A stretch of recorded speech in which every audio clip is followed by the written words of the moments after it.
We've had some five. We have had some powerful teachings go on, and now we're going to go in depth into some more.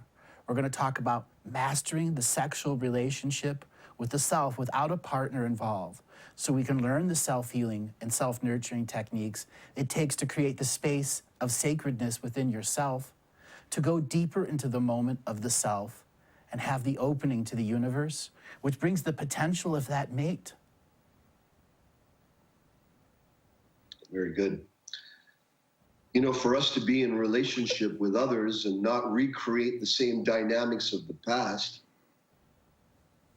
it's very valuable, I've found, to work on myself, you know, to really find this place of wholeness in myself. And Suzanne and I, my wife, we had a very unique experience where we were both into growth work quite early on. And she recommended, before we were married, when we were just starting to date and we're getting serious, that before we get married, let's do some counseling, couples counseling. And at that time, I wasn't too open to it, but I said, let me check it out. Well, it was a blessing. It was a perfect synchronous experience because the therapist was actually one of my meant to become one of my mentors, Anjali Hill, who's a master of this enlightenment intensive process, which is all about relationship with other people, but self-realization. And we were given this koan to ponder from early morning, 6 a.m. till midnight. A koan is an unanswerable question. Who am I? Who am I? This one. And I took that on because she's, you know, Anjali said in our sessions, you know, I was like, wow, this is really working. We're communicating better. It was a very profound style of methodology, which I went on to learn myself. And it's a way where you don't tell anyone what to do, but you allow their own wisdom to emerge.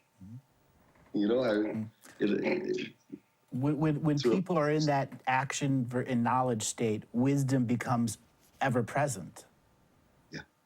You know, it's interesting when there's a nuance of the word you said, that who am I is an unanswerable question. Teacher to teacher, master to master, I know this, but help the audience understand really why it's an unanswerable question. The term koan is what the Zen masters have termed a question which is really designed to burn up the question, as well as the questioner, the questioning process, and the identifications one has on that topic that we're inquiring upon. So a koan is a stark, naked, start from scratch inquiry. What's the first fundamental inquiry is, well, who am I? Right? You know, I'm told who I am, right? From birth, we were given a name. We've been told what to do, who to be, when to eat, what not to eat, where to go to the bathroom, when to go, what to brush. So many things from early on have been trained and conditioned within us. Some of them have been very beneficial and positive, of course. I'm glad my parents taught me how to brush my teeth and go to the toilet in the proper way. But there's other things that I picked up in conditions, such as being sometimes stingy around spending or sometimes fearful around certain things. I see, oh, I picked that up, or somehow I'm reflecting an attribute or something that I saw my parents reflect or experience. And some of those are generational, very generational. Mm-hmm. Very imprinted into the soul family. That's exactly. Repeating experiences over and over again. So the whole idea behind real self-inquiry is that you say, okay, I got a whole list of things of who I am that I think I already know. I'm a guy, I'm a person, I like martial arts, I like this type of Indian food, I like, you know, BMWs, I like travel, I love my wife, my kid, you know, whatever. I've got a list. You've become the grandmaster of your obvious self. Yes. But in enlightenment seeking, we set all that aside as best we can. Our preconceived ideas, the knowledge bank we already have. And we aim to go for a truth, an ultimate truth, that's deeper than we possibly could ever realize from the world of the known. from the world of what we have already seen and reflect and that we can extrapolate from. The whole idea behind Zen is to awaken to an undeniable, ever-existent truth. First of all, the truth of who you are. Now, I can tell you the answer, and we have answers, and these are beautiful answers. And even the answers can open us and bring us into those spaces, you know, can start unweaving the fixated concepts we have. Yet direct experience, direct knowing of who oneself is profound. And it's like a beginning, it seems like an advancing, but in a way it's like getting your center. It's remembering your center. Because as we grow in life, our center of balance has changed. Each hour, each day. Now, when we were 5 years old to me being 43-year-old, my center of balance has changed. That's represented the growth. And when we reach our peak or pinnacle of chemical growth, we still have an energetic growth.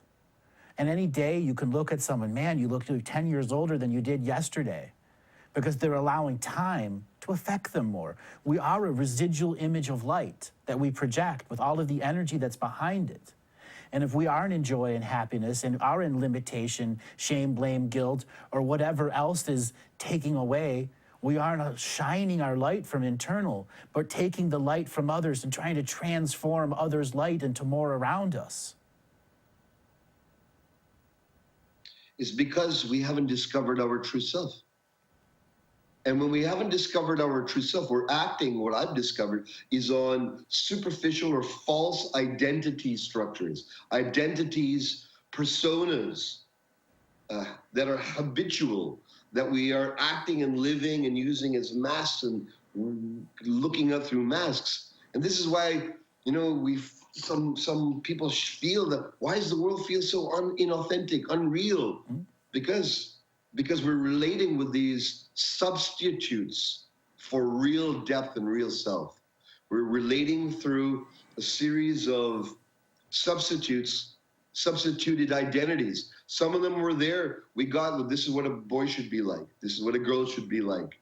I was imprinted by Fonzie when I was young. I was a generation. That's a cool guy, right? Yeah. So that was for my son's generations. I don't know who the icon is, as the, you know, like every generation has their icons of these figures that need to make these imprints, right? And so I walked around at that age wearing a Fonzie shirt and you know, that type of look, and thinking that's cool. So we all had our own version of that, right? So these are identities we take on. We pick and choose, we absorb to think we're going to get further on in the relationship game. Some of them were like identities of, I remember my wife said when she was young, she's young, but she's ever young, but when she was a teen, right, that there was these type of jeans that she'd have to lay on her back and almost grease the inside to slip them on because they're so tight. Santana jeans or something like that. Have to jump into them straight in. What's it be to be a sexy girl at that age? You look around, you want to be involved, you want to be included. So you mimic and you take on these type of stylistic identities and we morph through them and create our own.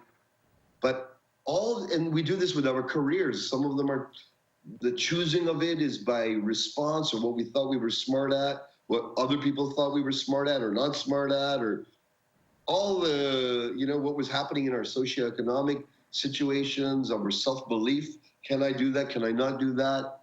Based on our belief of others had in us. So all these things that have moved us through life, meandering through the portals of time and space, much of that has been our identities, and very little of that has been our true self at the helm of life. In seeking in seeking life, when you're at the helm of the life, this is being in the seat of your heart, driving forward the hologram of reality, creating and manifesting in the seen and the unseen. One of our fundamental purpose here is to make known the unknown. And when seeking consciousness, you are always making known the unknown. But your challenge is to let go of fear, envy, jealousy, rage, hate, any of those other things that are projected at you or from within yourself that may create a chemistry of distraction. Yes. This is what people call the shadow. It's the weight of our unprocessed emotions, our unprocessed guk. The way I look at it is when we discover who we are, and there is a way, and we'll dive into that. When we discover who we are, that becomes a good helm, a good navigation center spot. Right? That's why in martial arts they say, know who you are and come from your hara, your belly, your center. Like drop in. The unification of the heaven energy and the earth energy meet in the hara. That's where heaven and earth meet in the human body. This place in the navel and belly around here, you know? Mm-hmm. So it's like... Or the Dantian.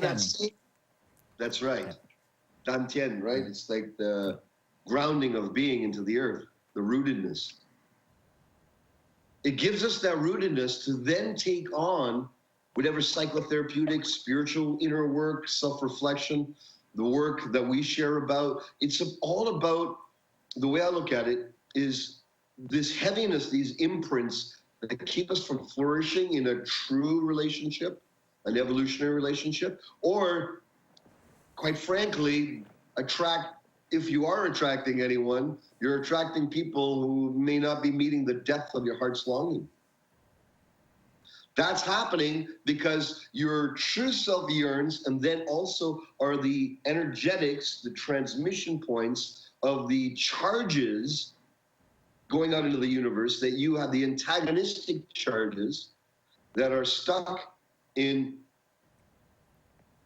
the images in the mind. So this is where the healing needs to happen, on these 4 levels. The integration, the healing of the mind. So the images, seeing some bad relationship visual happening over and over again, replaying itself. We've got imprints. We've got imprints that we saw of our parents in arguments and hurts and pains and fights and this. And part of us made a decision to not do that. We made a decision in a moment where we felt the situation was overwhelming, and in that defeated state of being, we said, I'll never let that happen to me. All unconscious, all underneath our breath, mostly all nonverbal. And this decision of defeat always self-sabotages us when we're just starting to see something starting to flower or grow really big. So when we get the true self, we have to work on the healing of our images, our thoughts, what thoughts we have about ourselves. Am I attractive? Am I not attractive? Am I worthy? Am I not worthy? Am I beautiful? Am I handsome? Am I not? All these dualities, extreme dualities. I'm worthy, I'm not worthy of love. I'm fat, I'm thin. I'm deserving love. No, I don't deserve love. And then there's mental images, thoughts, emotions, the emotional body. All the feelings which are beyond words, but they're feelings like sadness and anger and hurt and guardedness and trepidation and, you know, all these particular emotions.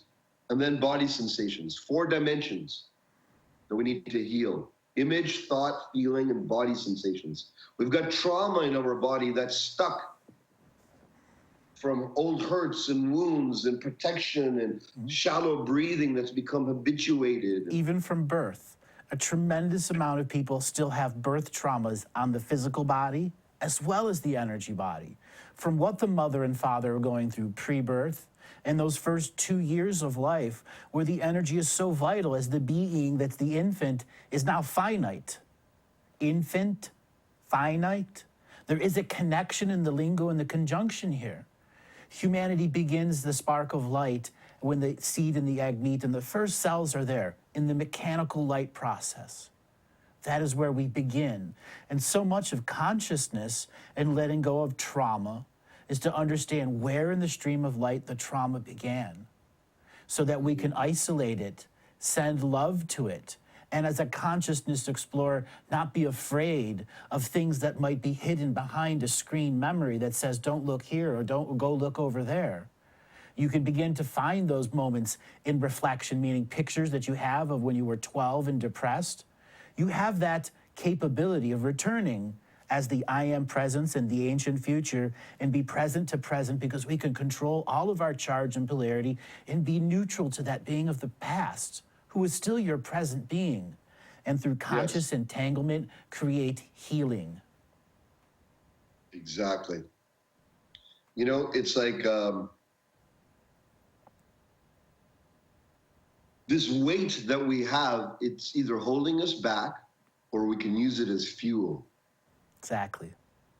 And the way I like to look at it is I like to use it as fertilizer and fuel to grow strength out of, grow power out of, grow wisdom out of, grow love out of. It's the worst pains in our life is the portal, the challenges we've had in relationship, the traumas known and unknown. Known and unknown. Many people have unknown traumas. Yes. These are not suppressions. It's like taking a water hose and, you know, you can turn the tap on full, but it's a kinking it. Yeah. It's king. And I think the journey of healing, integrating those energetics within us is a noble journey and powerful, because then guess what? Beautifully, you attract, the more you clean up that mess inside yourself, the more you align and integrate with who you are, the more you become the master of your images, your thoughts, your emotions, your body sensations, the more you become unified within yourself and grow yourself. Then while you're going through that journey, because it's not an overnight thing, while you're going through that journey, guess what? There's others are coming up with you. Because as you enter a domain where more of this is happening, more openness, more freedom, you're not getting triggered by strong women around you and feeling like you need to show macho-ness. Because you're not fishing in the trenches anymore, dragging up the sea urchins. Exactly. When you're no longer doing any of those things, then there's others naturally will enjoy being around you who are of that maturity and consciousness. This is the separation of densities, the bifurcation, where consciousness says, hey, I no longer want to entangle with the trenches, those that are incapable of getting out of mediocrity. So that is, this is the individual path. You know, I call it the path of the warrior sage, because that's been my path, those archetypes. For me, the warrior is the power of action and follow through, right? And the sage is the wisdom of love and the wisdom of transcendence and recognizing the ultimate game going on in the midst of what seems to be very real stuff. It's holding that unified view, right? And being able to plane that unified view. So for me, when I discovered that I need to get myself knowing who I am, more dialed in, that naturally then evokes the best in my partner. Right? When you're being and expressing who you are, you're enjoying, and you're as one of my mentors said, he said, you're pleasantly pleasing in the company of yourself. Contemplate that. Everyone out there, really contemplate that. Pleasantly pleasing when you're around yourself. That's foreign to so many people, like a language they've never practiced, and yet know innately. So here's a very valuable practice to start to know who you are, to start to love and embrace who you are. This is the first practice, is in your moments of being alone, check how comfortable you are, how pleased you are with yourself. Have a little scale, rate it. 1 to 10, how pleased am I with myself? And let's say you give yourself a 5 out of 10. Then write down, what am I doing well to feel that I pleased about myself? And it's important. You know what? I write. got up on time today. I did this today. I did this particular chore I wanted to complete today. Like, write down why you're pleasantly pleased with yourself in your own private company. And it's important that you write it down. One of my big teachings, if you are not journaling and chronicling yourself, you are faking it. In this, if you aren't writing it down and just in your mind, you haven't manifested anything and really didn't give it any honor. Presence, process, action, self-engagement makes a manifestation of words that you go back and go, that's my signature frequency of who I was in that moment. And I have hindsight in this infinite moment to look at the words and every unsaid word in that consonant. Absolutely. Archiving the self. Yeah. So, you know, that self-enlightenment awakens your beloved. Oh, that we were getting to the practice. The practice is when you're by yourself, so you get to number 5. Then you say, what's it going to take for me to get to number 10? To be pleasantly pleasing in my own company. What's it going to take for me to be at a 10? Okay, well, ask yourself that honestly.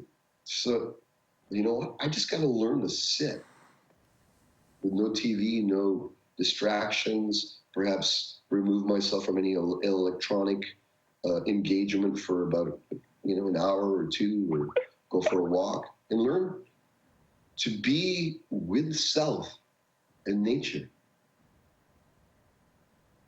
Oh. And discover nature in nature, your nature in nature. And which is the indigenous teachings of all cultures and all histories and all frequencies of time.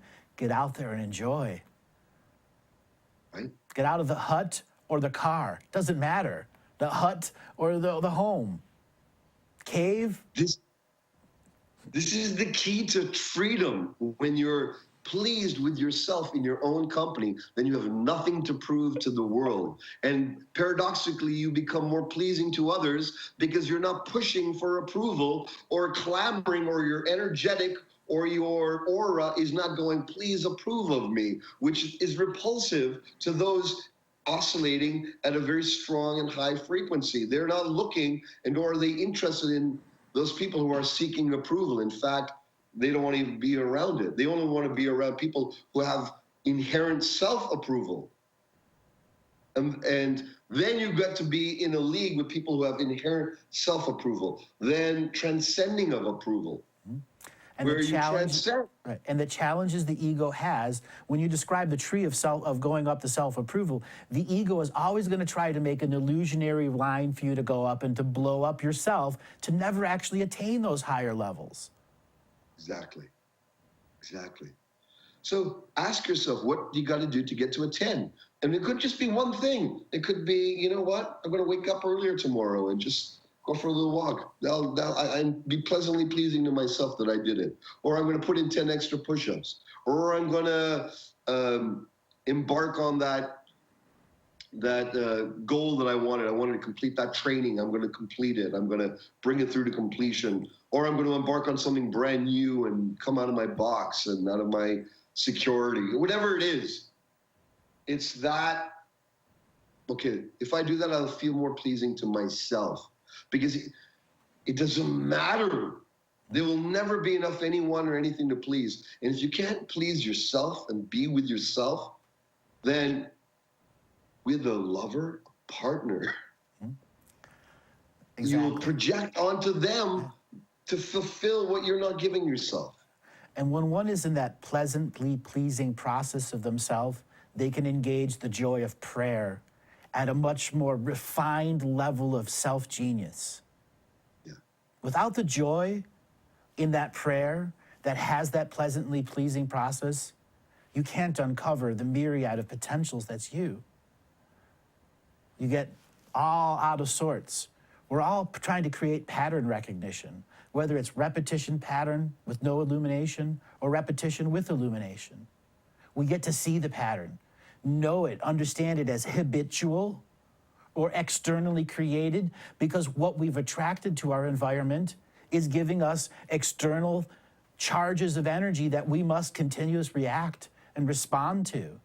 And so many people respect and respond through fight and flight first before love, because they live in the medulla, because so much of them is in action and process, but never actually in presence, fullness and presence, without time running them forward. Exactly. You know, the wisdom keepers of all times, of all cultures, have pointed to the fact, they say the ultimate healing happens when we integrate antagonistic polarities. So true. The knowing of the self, the fractured self, is thinking you're multiple things. Am I a father? Should I be a business person? If I'm a business person, I'm not going, I'm thinking about, hey, I'm not spending enough time with my family. With my family and I'm thinking business stuff. That's the fractured identity, the fractured mind,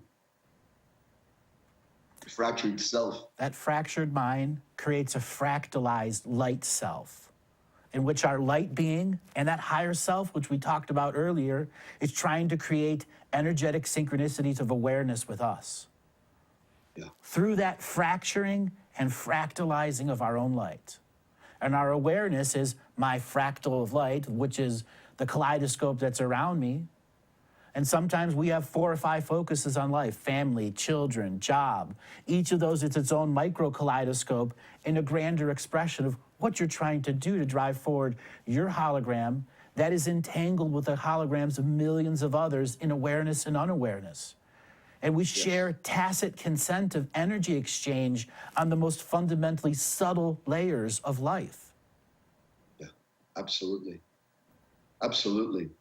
And it's amazing that we're sharing this and everyone's, we're all dialing up on this awareness of these subtle interactions. It's not as gross. There's subtlety here. There's awareness. There's a cultivation here, a noble awakening to one's full spectrum as a sexual dynamic relationship being. Now, what I've discovered in my work with folks is that there's some of the fundamental dualities that are antagonistic as an individual that can repulse or damage relationships with others or keep them away from really finding someone. Or if someone wants to do the yoga of personal relationship, enlightenment through the yoga of self-tantra. And the yoga of self-tantra is where the yab-yum happens within oneself. And the last guided process we did in the last session, there was a yab-yum guided process, whereas divine lovers embrace each other in sexual tantric union and offer each other the gifts of love to one another. Now, this can be done to oneself, from one's masculine self to one's feminine self, inside their own being, as a tantric inner preparation. One can play in their lovemaking, create as they would. You create it just as you would for a partner, a romantic or sexual, sensual setting, and you create it so that it awakens the mystical within you. It awakens the profound in you. Whatever that is to you, a piece of nature, an altar. Then when you enter it, you know that this will be a time of self-pleasuring. It could be sexual self-pleasuring and go all the way to that.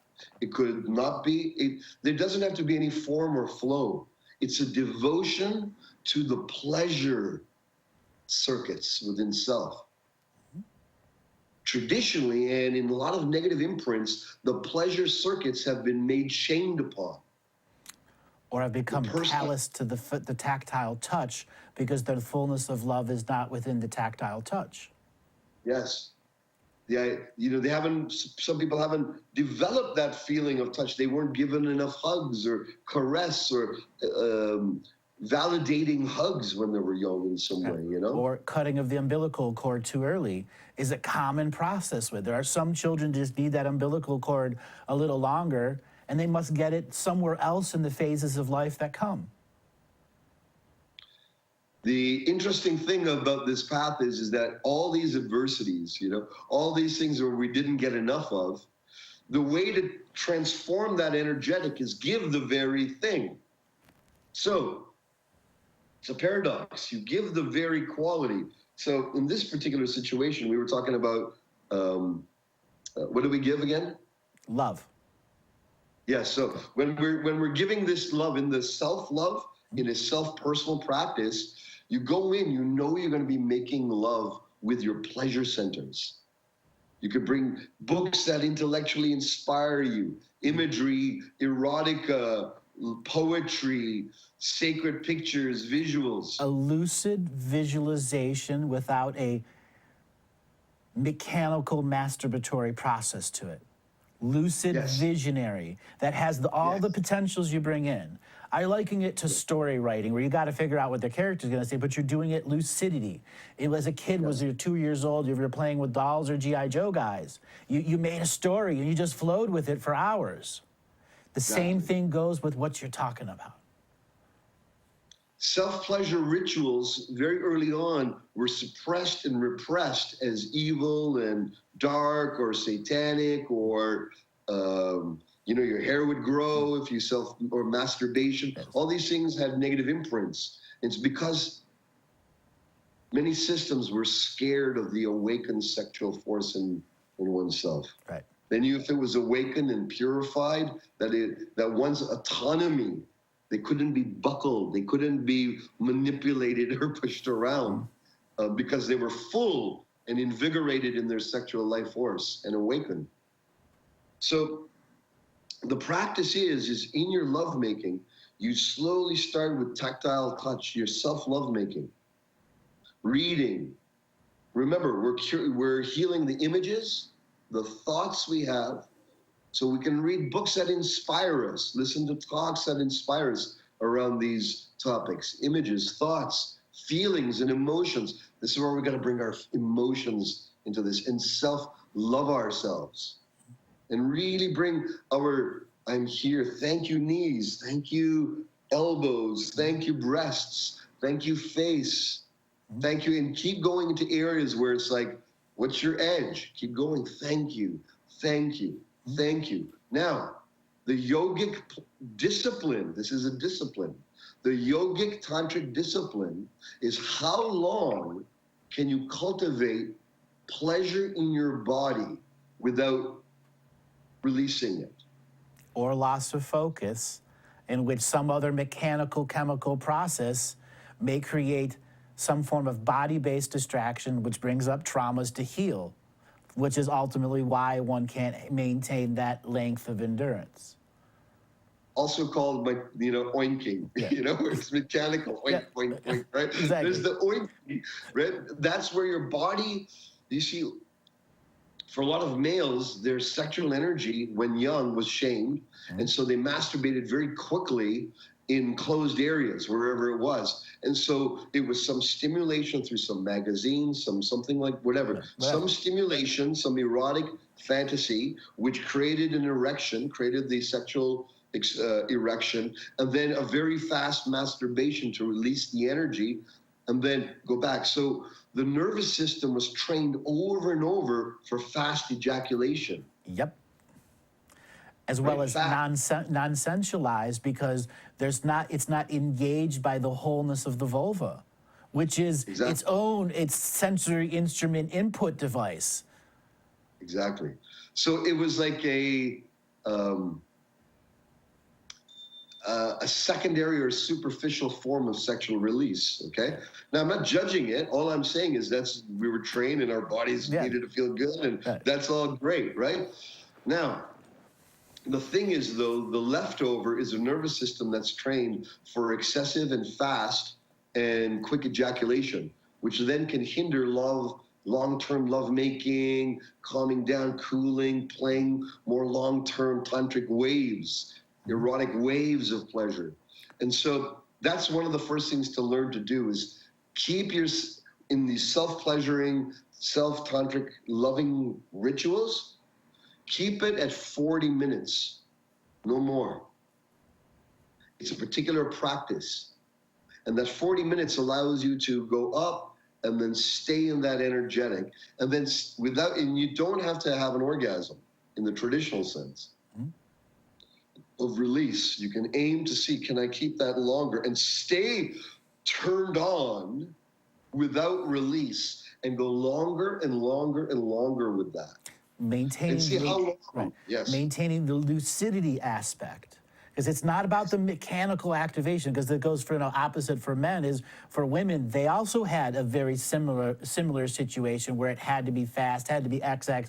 It was just done in a more feminine perspective, which then holds back from the release because the fear of, am I going to get caught? Am I going to make a noise I can't control? Yes. Right? Right. So all of that is in our nervous system.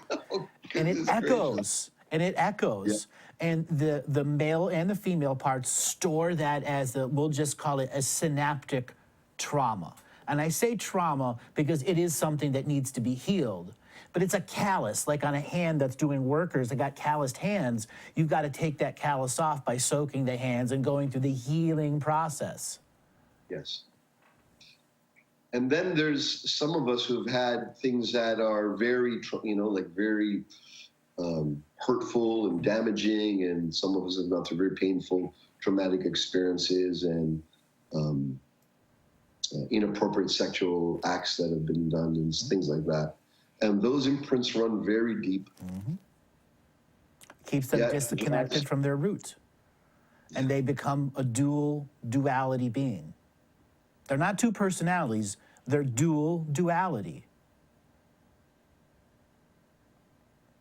What I've seen is, and the beauty of what I really want to express here is that what I've seen is that to the degree that there's been any of this closure or darkness or constriction over one's true self with accumulated, outdated identities and defense mechanisms and guardednesses and all of that, and numbnesses. There's also, many of us have layers of numbnesses.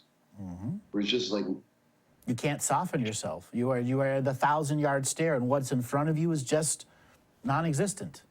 Yeah, you're not angry. You're not angry. You're just sort of, and it's not peaceful. It's just numb. See, that's the odd side of the medulla that is subtly using adrenal gland to keep us in between fight and flight, freeze state. That's the reptilian side of us. What Pink Floyd calls quiet desperation. Yes. So the beauty is that these things all can be healed. And it starts off, first of all, with saying and honoring yourself and starting on the journey of loving your physical self, your mental self, your emotional self, your spiritual self, and taking the time to do rituals of self-love. And include your sexuality in. That'll be risky for some because they'll feel, oh, my spirituality and my sexuality are in different camps, or masturbation is this lowly, dirty thing that is done with blah, blah, blah, that energy, and this is like some elevated state. Bring them together, sex and spirit. And when you bring sex and spirit together, that's the ultimate healing of this energy. And maybe perhaps we can take everyone through a healing on that today. Making your own sacred sexual ceremony is your own responsibility to yourself so that you can co-create with the deeper forms of your consciousness into the heart. There are many, let's just call them visualization techniques that people can learn that are beyond the pornography, beyond the common stimulus, which is, in a sense, creating an energetic story of exchange. And that energetic story of exchange, there's a lot of people have a fear that they're going to create something that they will fall in love with. And that's what stops them from engaging with the sacred sexuality side of engaging the self, which at times is vitally necessary for your own growth. And denying it takes so much out of the inner you. Much of your light isn't shining in your aura. It's trapped in your cellular structures.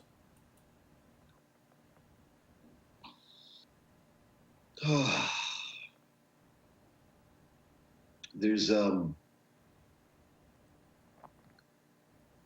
that's the biggest rift, sex and spirit.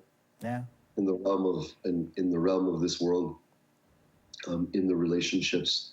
And we can start to feel okay about that it's not something that we did to ourselves.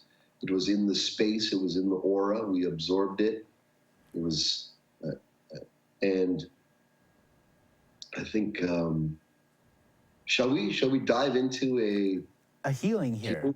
We've got such a buildup of energy here. I think that it drives forth the right thing. As altruistic personalities, we do this teaching these series together to get people on their own role, to be their own self-illuminated master. I'm going to ask everyone to really dive into this guided practice, this cultivation. This will be intending to bring about a total union between sex and all that sex means, and spirituality and all the highest of that. And if you have them in the same camp and they have already illuminated, great. Continue and go through this, and it'll take it to a whole other level. It'll go to a whole other transcendent level. But if they've been in any way separate from you, and you've got any shame or hurt or pain, let's all dive into this together wherever we are through time and space and locale, and do this together with a collective heart, a collective intention that all of us seekers of truth, of light, of love, that we will combine to do this process, not only for ourselves, but for everyone else doing this at the same time, and all the families and lives and worlds that get touched by this unification of enlightenment. Shall we? Yes. Okay, so everyone sit back, take a few deep breaths, and just let go. And you can just take a moment to close your eyes and get comfortable in your body. And what I'm going to ask you to do is, we're going to magnify both opposites, both polarities. At one time, I'm going to say, I want you to feel sex. And what's going to happen is I'm going to ask you to feel, visualize any images. Remember, we're going to do the healing in the images, thoughts, feelings, and body sensations. So you have to magnify anything that comes up around sex, magnify any images, any thoughts, any emotions, any body sensations. I'll prompt this along the way to remind you. You'll really magnify that fully. And everyone, here's the key. To really make this a powerful, transcendent experience, the intention is at the end of it, you'll be in a state of union. You won't see the difference. You'll have healed this rift in your psyche, in your soul. I want you to feel sex fully. This is where you got to cut loose of any shyness. And then when you feel it fully for about 10 seconds, say something about it into the space. Wherever you're being, you can just say something about it into the space. Then you'll let go of that side, and I'll say, I want you to feel spirituality. That could mean enlightenment, God, angels, truth, the celestial, the transcendent. However enlightenment, however that is, spirituality is to you. Feel it fully. Magnify it. Let it, and again, magnify any images, any thoughts, any emotions, any body sensations. When you magnify them fully and then express them, what happens is, here's the key. You've got to search for something that represents spirituality, magnify it fully, express it in the space. When you do that, it dissolves that identification. If you only magnify it 3/4 or half and half, it doesn't go away. You got to magnify it fully. That's the hologram. One hologram controls the whole. It all got to go. Exactly. We're going to dissolve the whole hologram remnants. Okay? Then I'm going to ask you to do the same again with sex, and the same again with spirituality. We're going to go back and forth 3 times. And then on the last time, I'm going to say, I want you to feel both together, sex and spirituality, at the same time. Don't try to push them together. Don't try to force them together. Just do your best to feel them both at the same time. Take a deep breath in and out. And then something's going to happen. Just share what happens into the space. And what will happen is they'll start to merge. We're going to do that whole thing 3 times. And by the time we're done, it shouldn't take that long.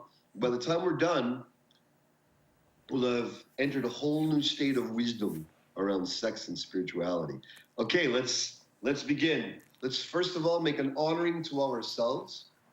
We're doing our own sacred tantra right now, divine tantra within us.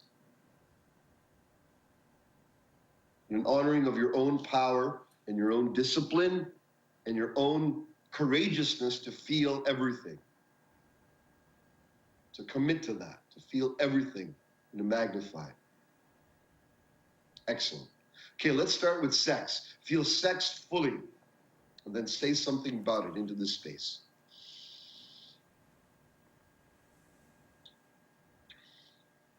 Orgiastic bodies, pleasure-filled orgiastic bodies, sounds and smells and wildness. Say whatever it is for you in the space. Bliss-filled ecstasy of tactile engagement.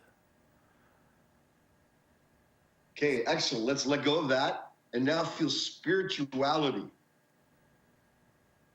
Whatever that means to you, magnify any images, thoughts, feelings, and body sensations of spirituality. Expanding Really awareness, unending awareness. Expansive light. Good. Feel now sex fully. Really magnify sex. Grunts and giggles and mammals and creating new bodies and sex and sperm and eggs and biology and all of that. Microscopes.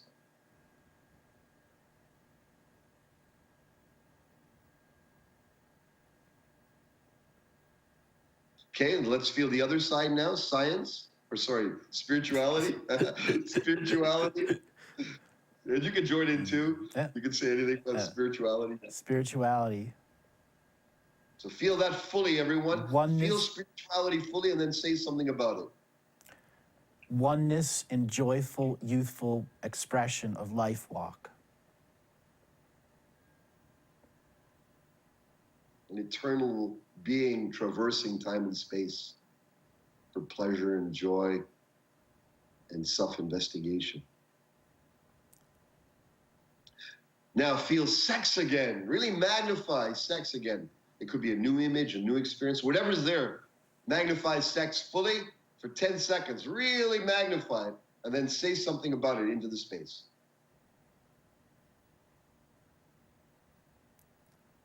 Sensually interconnected with all beings. Honoring, respect, playfulness, trust, sensuality. Okay, now let's feel spirituality fully. Really magnify what you feel here. The whole cosmos within me. Communion and union. Now feel sex and spirituality at the same time. And take a slow, deep breath in and out, and then share what's happening into this space. The loving interaction of sensual communion and sexual reunion into the self. Bodies are having sex in star clusters and galaxies, and all are having sex, from micro to macro. Celestial minds create offspring. And when celestial minds gather in a galactic cluster, they are a family. Okay, very good. We're going to do this again, but this time, once again, segregate just sex. Sex. We're going to go stronger, a little faster this time. Feel sex and say something about it. All the sexual organs, the mammalian instinct to grab certain parts, and the attractions of hip to waist ratio and penis sizes and all that, yeah, human stuff around sex. How breasts create the unique curve to the sensual touch. That lifetime to lifetime, you know that curve. You've recognized it in before. Feel spirituality now. Say something about that. The uniqueness of my being, an ever expansion. Everything and nothingness of existence. Feel sex again, everyone. We're going to go a little faster between back and forth. Keep up with me. Feel sex fully. And let's keep going. Dive into this. And then say something about it. The way the energy of the body changes with each touch. How the belly button comes in and out before release. How the nipples stay erect, waiting for touch. The way the body is in equal response to the change of touch. Seeing the hairs on the back of the spine go up before the touch comes. Very good. I feel the warmth and I smell the scent of sex. Okay, feel spirituality. I taste the pheromones of the unseen world.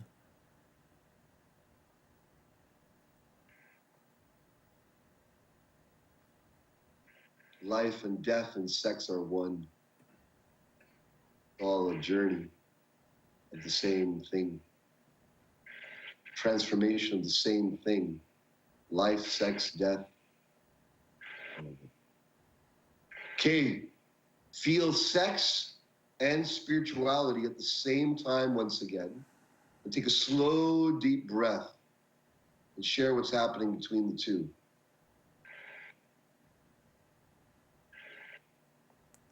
The dance between heart and sensual organs. The heart of awareness, and how the heart dances into the sexual organs with awareness. How it brings the fullness of spirit to that which is the seed exchanging process of light. The sensuality of touch, of the lover receiving that seed.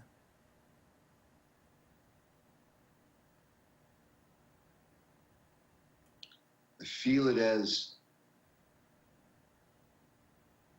how the universe gets to know itself. It's one and the same.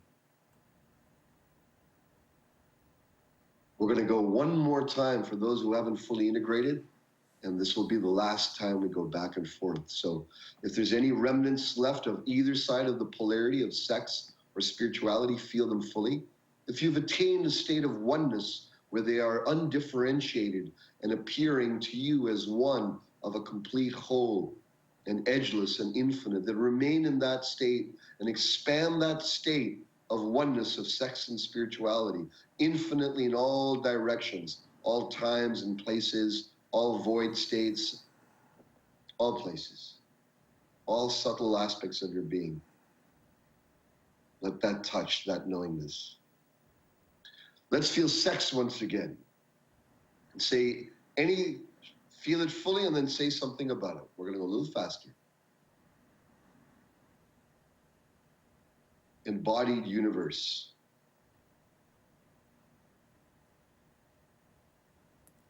Blissful interaction. Feel spirituality. Uniqueness of oneness. Infinity through a self. Co-creating with the divine. Feel sex again. Co-creating with the divine.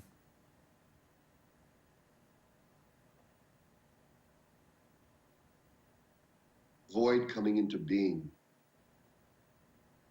Feel spirituality again.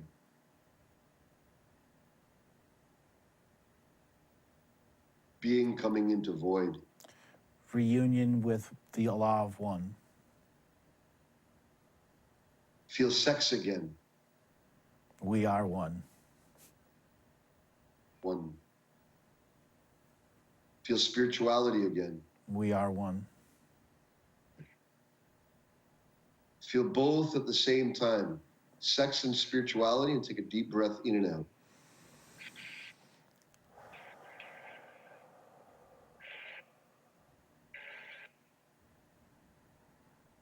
And say into this space what you are more conscious of now, or what are you conscious of now than before regarding sex and spirituality? Are they the same?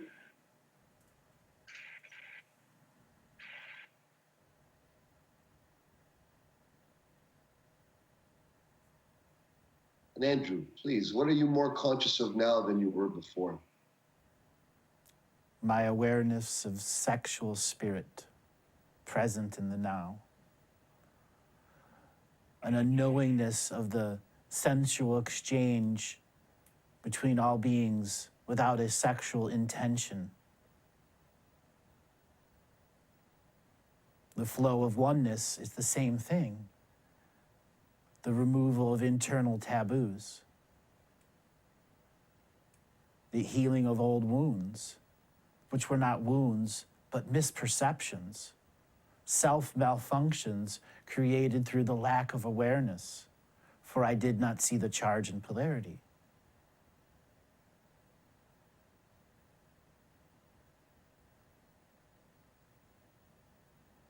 What's good about this for you? Answer this for yourself. What's good about this unity for yourself? A new For path, me, a new scenic journey of sensual interrelationships, interconnectedness with all beings in all spaces, in all times, that has no covert or overt motives from all perspectives, coming and going. ask yourself a sensual neutrality. Question, essential neutrality. Ask yourself this question: what's good about this unity for others, for all beings, including those close to you? This unity of sex and spirituality. An amplified, interconnected awareness.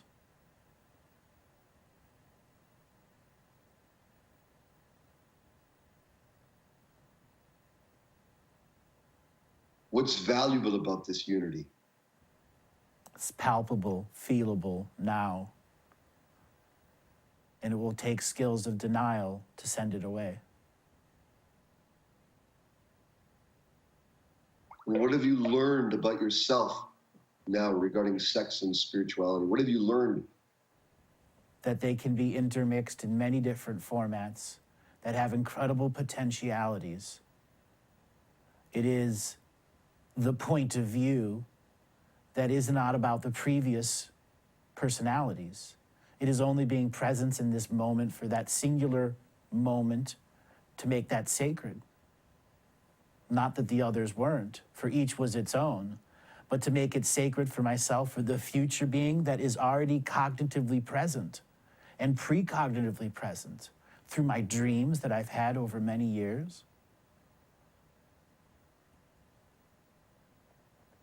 And the last thing, what's the way to live this truth of sex and spirituality, that they are one? What's one action you can take in the world that'll ground this, demonstration of this knowingness, that'll make your life simpler, easier? Accepting this gift each day, giving this gift to others. For what I need the most is what I need to give the most of. For what is easy for me is much harder for others. To juxtapose this, what is hard for others will no longer be hard through this interconnected sensual neutrality. Beautiful. Oh. Now, take a moment, everyone, and just imagine around you is an infinite field of light, and that you're breathing in. When you breathe it in, you concentrate that infinite field of light into the center of your pineal gland, into the center of your brain. And as you exhale, that light shines out in all directions. This is just going to fuse this unity to your being. And as you breathe in the infinite field of light around you, you draw it in like a vacuum. You concentrate the light from all around you into the center of your brain, pineal gland. In the exhalation, you let that light shine out in all directions.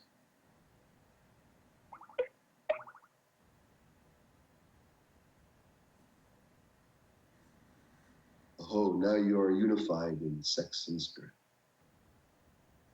Well done. Powerful teachings, powerful, powerful teachings. We leave a legacy by coming together as teachers, creating points of view, toolboxes to heal, understanding what fits in the moment is what's needed for the moment, understanding the law of attraction, the law of repulsion, the 3 stages of coming to relationship, being in presence, knowing when to do action, knowing when to process the oneself, do your own inner work so that you make yourself sacred for your partner who may be there or may they be there in the future. We are infinite beings who have accepted linear time as the synchronistic process of coming together as spirits in soul families, going through the separation of densities. Who is the right being for me? Who has gone through the trenches and raised their spirit up over thousands or millions of years to have the same altruistic beliefs that I do deep within my higher soul? We offer these teachings for all to come and go, to see, hear, feel, understand, and know. There is many ways of seeing our sensual bodies, our sexual bodies, our spiritual bodies. We must deconstruct our taboos. We must reconstruct our hall of sensual and sexual victories and not allow them to be perversions in a magazine, but our true victories of what it took to take control of not just our mammalian or reptilian body, but how our spirit feels bliss and joy through the power of tactile, sensual, and sexual experience.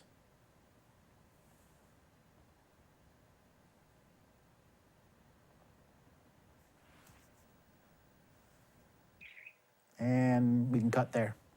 Beautiful.